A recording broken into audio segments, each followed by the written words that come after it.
Oke, selamat malam semuanya. Kembali lagi di acara SMM Screening Malam bersama Profesor, dan seperti biasa kita akan menganalisa chart IHSG dan juga kita akan review ulang saham-saham yang sudah kita screening sebelumnya, dan disclaimer on bahwa ini bukan ajakan beli maupun ajakan jual.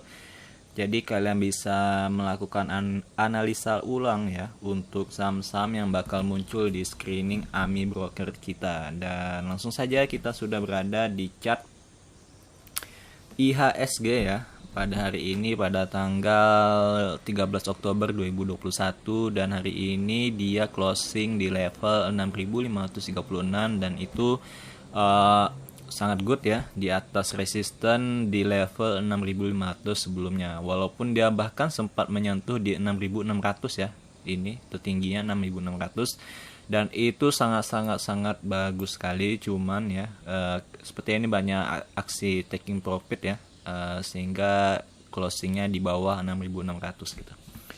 Dan oke, dan ini masih good, masih ada potensi untuk bakal naik lagi ya, dan juga masih dia masih oke, masih good untuk chart IHSG, dan kita akan melihat apakah dia bakal menembus all time high-nya di 6693 ya di tahun 2018. Nah, kita akan menjadi saksi sejarah ya untuk tembusnya IHSG atau indeks kita yang tercinta. Oke.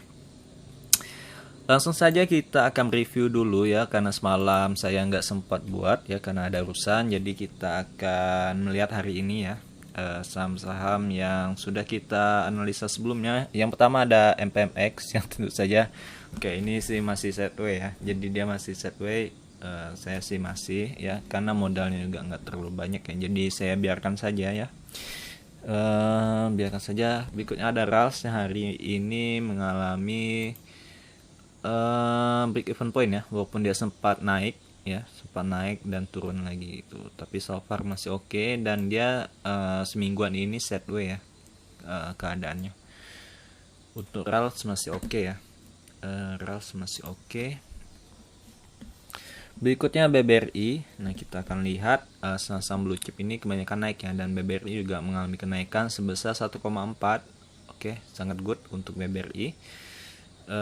Dan dia di atas EMA 200 ya, dan sangat bagus juga untuk BBRI. Jadi ini BBRI sudah di atas semua EMA ya, keadaannya sangat bagus untuk BBRI cuy. Dan berikutnya ada KF. Nah, KF ini juga naik lumayan bagus ya, 3,48, dan dia di atas EMA 65, dan ini sangat bagus ya kenaikannya.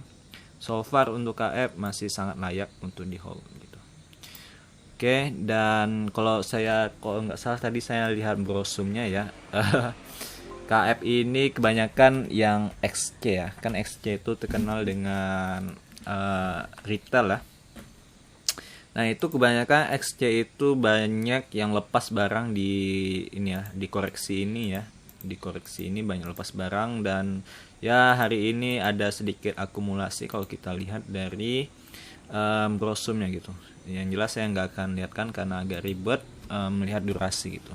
Saya tadi melihat sekilas saja. Kalian bisa cek di RTI maupun di sekuritas yang kalian gunakan yang ada brosumnya gitu.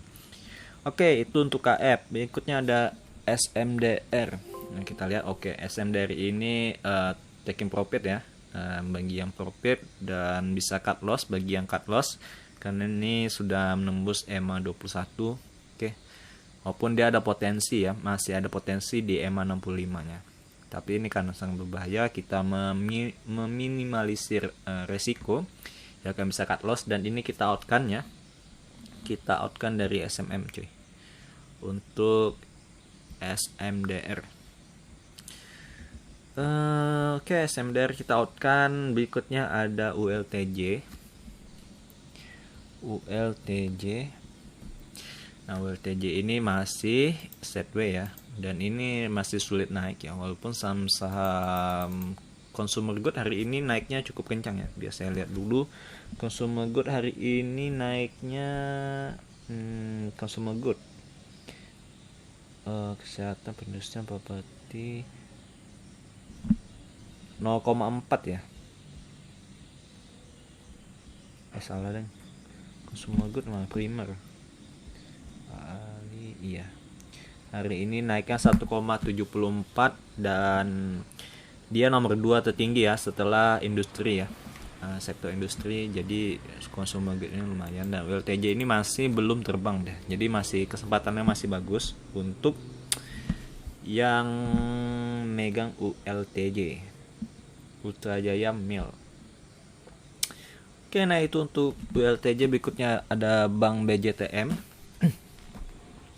BJTM hari ini masih ini ya, belum ada kenaikan, masih event point setelah sebelumnya itu mengalami kenaikan ya. Jadi semalam itu dia naik 2% gitu cuy. Oke, dan hari ini tidak ada mengalami kenaikan. Oke, untuk BJTM masih good, naik secara perlahan, swingnya juga masih bagus. Berikutnya ada ASI yang hari ini gila sekali naiknya ya. Hari ini kembali naik 6,81% ya. Dan ini sangat-sangat good. Dan bagi yang belum, sebaiknya jangan membeli ya, karena ini sebenarnya sudah 2 kali buy ya. Buy pertama di sini, dan saya itu tersalah disarankan di sini udah cut loss ya. Di sini atau di sini sih. Itu udah bukan cut loss, tapi TP, kemudian udah muncul lagi signalnya, dan candlenya kemarin itu tidak terlalu naiknya, tidak terlalu cukup signifikan ya. Jadi saya merekomendasikan untuk buy di tanggal ini, di tanggal 4 bulan 10 coy. Nah, dan sekarang ini kalian bisa lihat profitnya dari tanggal segini sampai segini, itu kalian bisa hitung sendiri cuy, profitnya udah berapa. Yang jelas kan dia sudah menembus level 6 ribuan ya, dan sekarang di 6.275. Oke, good untuk ASI. Berikutnya kita akan ke saham, salah satu saham ini ASI potensi masih tinggi sih ya, masih bisa lebih tinggi lagi. Oke, berikutnya ada saham EKAT. Oke, untuk EKAT masih sideways ya. Nah, ini saham-saham yang belum terbang tinggi ya, tapi di atas semua MA ini sedikit bagus juga ya. Oke. Oke, EKAT masih oke ya. Masih oke, setidaknya dia walaupun masih sideways ya. Setidaknya masih oke. Kita lihat dulu beberapa minggu apakah dia bakal terbang atau enggak gitu. Oke, untuk EKAT masih oke. Berikutnya ada HMSP. Oke, untuk HMSP hari ini mengalami kenaikan ya. Nah, ini bagian trend following udah sangat cocok ya. Seperti HMSP, KF, nah itu bagus. Dan hari ini dia mengalami kenaikan sebesar 3,1 cuy. 3,1, dan ini sebenarnya kalau kita pakai Fibonacci, dan ini sebenarnya area pullbacknya ya, HMSP ini. Nah, ini karena sudah breakout. Nah, ini bagi yang trend following ya, ini bisa buy untuk HMSP, boleh sih HMSP. Dan juga yang belum naik terlalu kencang KF ya, KF, coba kita lihat KF. Nah, KF ini juga asik sih ya. KF sama BJTM masih oke lah, naiknya cuman naiknya 8%-an ya. Iya, naiknya 8%-an dari harga beli saya ya. Masih oke lah. Gitu bagi yang nggak mau menunggu lama ya seperti ULTJ. Tapi kalau kalian mau dapatkan harga di bottom ya, itu ULTJ, ERA, dan juga bukan ERA, EKAT. EKAT BBRI udah lumayan naik ya.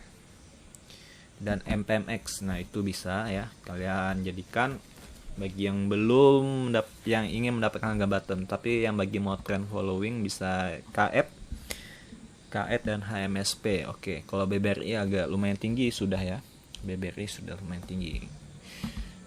Oke, BBRI ini tunggu pullbacknya lah, atau tunggu koreksi sehatnya. Oke, kita akan melakukan analisa ya,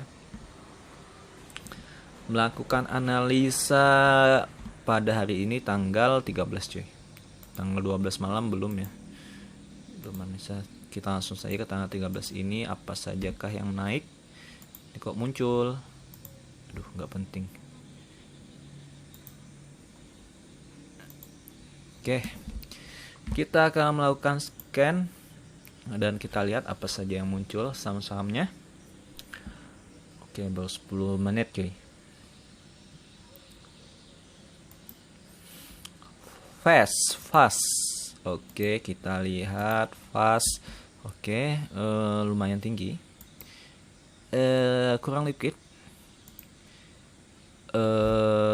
Oke. Itik ya. Agak kurang liquid juga sih. Itik boleh sih ini. Boleh. Kita coba cari lagi yang lain. Pony. Kok banyak gorengan ya? Pony. Ini kurang liquid ya sahamnya. Cash. Wah, cash bagus ya. Cash ini ada masuk ya kemarin. Kita lihat dulu cash. Cash ini kalau nggak salah saham ini. Oh iya ya, saham akselerasi cuy. Cash. Ya, cash ada masuk sih kemarin. Iya kan, saham papan akselerasi. Oke, kita abaikan cuy untuk cash. Oh ya, cash ini saya cut loss juga ya. Saya cut lossnya di sini, kampret. Di tanggal 4 ya. Tanggal 4 saya cut lossnya. Karena saat itu saya cut lossnya ketika lagi open market ya, lagi bursa berjalan. Nah itu kena titik stop lossnya ya, sempat nyentuh di bawah sini ya, membentuk lower low, sehingga saya cut loss gitu guys. Oke, saya akui case ini saya cut loss. Elpin, wah Elpin ini menarik juga ya, walaupun volumenya sedikit gitu. Lalu kita lihat cuy, Elpin sayangnya kurang liquid ya, dan ini saham gorengan cuy. Tapi oke juga sih, untuk dana yang kecil boleh lah. Elpin ya, Elpin cuy.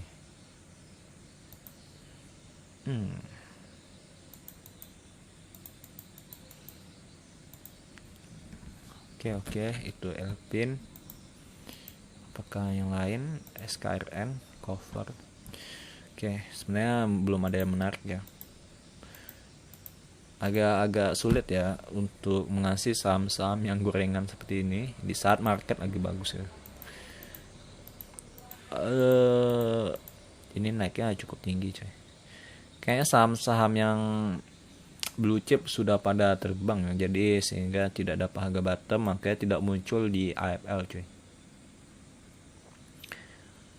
Oke, kita cari yang belum terbang. Oke, kita kayaknya ada banyak terbang ya, kita cari yang breakout aja deh, pakai AFL breakout.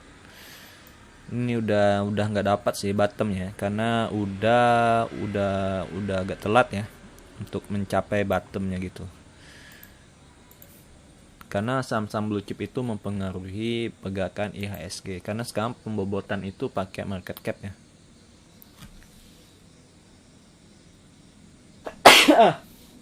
Aduh. Oke, itu saya bersihin. Adi, bada gila. Astaga. Gila berapa persen ini naiknya. Saya belinya itu di 736 ya, di kisaran segini, dan hari ini udah 1000-an. Aduh, gila. Ampun. Adi ini sih bagus ya. Anjir.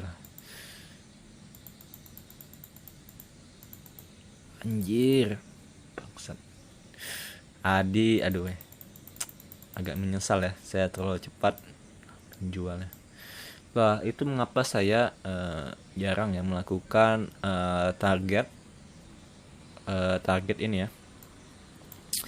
Ketika target tertentu saya jarang menggunakan target, tetapi saya melihat pelemahan gitu. Ketika ada pembalikan biasanya saya langsung TP gitu, bukan kayak mencari misalnya TP di 1250 gitu saya TP, enggak, tapi saya lebih ke trailing stop ya untuk TP nya. Dan sebenarnya Adi ini tidak ada alasan ya untuk saya menjualnya pada saat itu, cuman karena itu pertama alasan saya menjual itu karena ada krisis di Cina ya, Evergrande. Yang kedua adalah saya sibuk kerja pada saat itu, jadi takutnya tiba-tiba ini ya lagi crash gitu ya, mana tahu kan. Jadi oke lah, tapi sebenarnya TP ya lumayan lah, nggak ada masalah sih. ASI oke, SMSM, BBTN ya, BBTN ini agak telat sih. BTPN. Nah, BTPN ini bagus ya, BTPN. Nah, ini boleh deh. Ini belum terbang ya untuk bank, dan dia masih sideways sebenarnya. Masih pasti sideways, cuman agak sedikit naik. Oke, untuk BTPN oke. BTPS boleh juga. GGRM ini hampir sama ya, GGRM.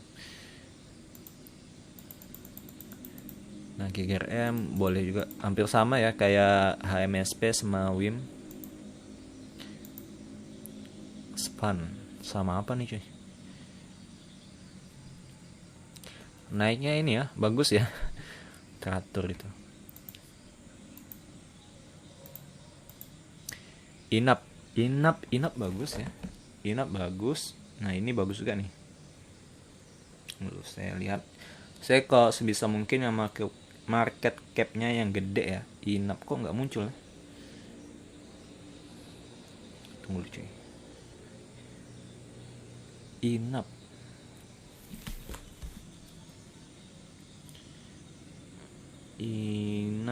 Indofarma ya. Farmasi tunggu dulu. Aduh. Di ajaib nggak ada ya. Inap. Oh, ada deh. Kayak salah ketik. Oke, sebenarnya ini secara fundamental jelek, tapi market cap-nya lumayan besar ya, 7,75 T. Dan ini juga Inap ini kan manufaktur kesehatan. Oke. Jadi yang bersama kayak ini ya. KF ya. Oke, kita masukkan ya. Inap. Indofarma ada produsen obat-obatan ini berbagai kategori. Oke, kayaknya farmasi dan juga perbankan ya, itu bagus. Termasuk Inap ini. Inap. Oke, kita masukkan ya Inap ya. Inap kita masukkan ke YouTube. Ke SMM. Oke, jadi ada dua ya saham farmasi. Jadi di SMM ini paling banyak itu adalah saham RALS ini, saham ini ya. Saham retail, didikan, layanan perdagangan. Jadi saham bank itu ada BBRI, BJTM 2 ya. Jadi ada 3 sih sektor ya, 3 sektor yang kemungkinan bakal naik. Yang sebenarnya sekarang sudah naik ya. Yang pertama itu adalah bank, kesehatan 2 kita ya, KF sama Inap ini yang baru saja dimasukkan. Ketiga itu adalah consumer goods ya. Consumer goods kita punya di SMM ini ada ULTJ dan apa tadi satu ya? Pesan 2. Oh ya, HMSP ya. Jadi kita mempunyai 2 jagoan ya. Di masing-masing 2 ya. Jadi di bank itu 2, di consumer good 2, di kesehatan 2 ya. Sebenarnya bisa saja kita masukkan seperti GGRM ini. Cuman itu hampir sama chartnya seperti HMSP gitu, dan juga sama satu sektor ya. Jadi oke. Kemungkinan itu sih yang bakal masih bagus gitu ya. Sektor-sektor seperti itu. Sektor digital sih belum ya, saya lihat belum ada muncul. Sektor digital coba kita lihat. Buka ya, gimana keadaannya sekarang? Buka ya, aduh gila. Buka cut loss. Buka udah ngeri ya cuy. Buka udah ngeri. Berikutnya ada saham bank digital, coba kita lihat. BABP juga cut loss ya. Walaupun dia sebenarnya ada divergen ya di sini. Kalau kita lihat, BABP udah parah. Berikutnya setelah BABP ada Agro ya. Agro bank digital bukan ya? Oke, Agro udah ngeri juga. Arto udah ngeri juga ya. Jadi saham-saham bank digital maupun saham-saham yang bergerak di digital gitu udah sangat bahaya. Satu lagi apa ya? DCII. Oke, DCII agak lumayan ya. Sideways masih, sedangkan yang lainnya itu roboh gitu. Oke, untuk digital udah belum saatnya lagi ya. Ini bakal koreksi wajar sih untuk digital. Ya, jadi saya lihat itu ada consumer good, kesehatan, dan juga tadi perbankan ya yang bagus ya. Nah, itu 3 sektor yang bagus menurut saya, dan ada masing-masing 6 emiten ya mewakili gitu. Oke, itu saja SMM kali ini. Semoga mendapatkan gambaran ya gimana kondisi pasar dan trennya ya kalau kita lihat. Dan jangan lupa like, subscribe, dan komen di channel YouTube ini, dan doakan saya selalu konsisten ya setiap harinya upload. Dan juga kita ketemu lagi di video selanjutnya. Bye bye semuanya.